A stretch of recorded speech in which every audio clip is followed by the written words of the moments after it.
જૂનાગઢ જિલ્લાના કેશોદ ખાતે તમામ આંગણવાડી કાર્યકર્તાઓએ આંગણવાડી બંધ રાખી એક દિવસીય ધરણા પ્રદર્શન કર્યું છે। દેશના તમામ મજૂર, કિસાન, આશા વર્કર, ફેસિલિટેટર, મધ્યાહન ભોજન કર્મચારી તથા તમામ સ્કીમ વર્કરોની શોષણ વિરોધી અને શ્રમ કાયદાના રક્ષણ માટે સંયુક્ત ટ્રેડ યુનિયનની રાષ્ટ્રવ્યાપી હડતાલ અને એક દિવસીય ધરણા પ્રદર્શન કરી સરકારને રજૂઆત કરવામાં આવી હતી। ગુજરાત આંગણવાડી કર્મચારી સંગઠન રાષ્ટ્રીય ટ્રેડ યુનિયન CRTU C2 સાથે જોડાયેલી તમામ આંગણવાડી વર્કરો, હેલ્પર્સ સાથે જોડાયેલા તમામ વર્કરો દ્વારા આજે ધરણા કરી સરકારની આંખ ખુલે તેવા પ્રયત્નો કરવામાં આવ્યા હતા, જેના પગલે લાંબા સમયથી કેન્દ્ર તથા રાજ્ય સરકાર સાથેની માંગણીઓ જેવી કે કેન્દ્ર સરકાર દ્વારા 2018 પછી કોઈ પણ જાતનો વેતન વધારો કરવામાં આવ્યો નથી, ઉપરથી રોજે રોજ પોષણ ટેકરના નામે માનસિક ત્રાસ પણ ગુજારવામાં આવી રહ્યો છે। રાજ્ય સરકાર દ્વારા પણ વધારાની કામગીરી નહીં કરવાનો પરિપત્ર હોવા છતાં વધારાની કામગીરી આપી બાળકોને શિક્ષણથી વંચિત કરવામાં આવી રહ્યા છે।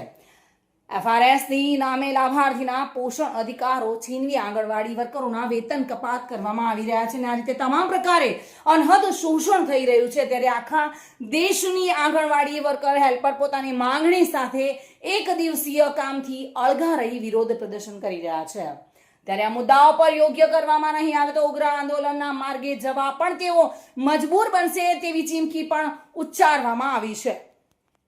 નગરપાલિકા પ્રમુખ કેશોદ આજરોજ કેશોદના સરહદ ખાતે આંગણવાડીની બહેનો પોતાના વિવિધ પ્રશ્નોને લઈને આંદોલન કરેલ છે, જેમાં અમે રૂબરૂ મળી બહેનોને આમ તો નગરપાલિકા લેવલે જે એને સુવિધા જોતી હોય એ તો અમે કાયમી એને આપીએ જ છીએ, કોઈ પણ પ્રશ્ન હોય અમે જઈએ છીએ, પણ આજે રાજ્ય સરકાર ને કેન્દ્ર સરકારના પ્રશ્નો છે એને પગાર વધારાના ને બીજા કામ આપે છે, એનાથી બાળકો ઉપર ધ્યાન નથી દઈ શકતા એવું એનું કહેવાનું છે। એટલે એ આંદોલનમાં અમે આજે આવ્યા છીએ અને યોગ્ય એને બધું મળે, એના પ્રશ્નોને વાંચા મળે એના માટે સરકારમાં અમે રજૂઆત કરીશું। આજે અમારી મેન માંગણીઓ થઈ છે કે આ FRS છે એ દૂર કરે।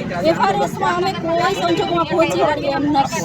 બીજું કે હાઈકોર્ટમાં જે ચુકાદો આપ્યો છે 3જા અને 4થા વર્ગના કર્મચારી જાહેર કરે એ માંગણીને સરકાર સ્વીકારે અને 3જા અને 4થા ગ્રેડના કર્મચારી જાહેર કરે, લઘુત્તમ વેતન આપે, વધારાની કામગીરી છે એ દૂર કરે અને જે આંગણવાડીની અંદર જે બહેનોને ભાડું પૂરતું મળતું નથી એ ભાડું બહેનોને ચૂકવે અને અમારી માંગણી સરકાર સ્વીકારે એવી અમારી નમ્ર અપીલ। મધુ રાવલિયા સાથે bureau report, today Gujarati news.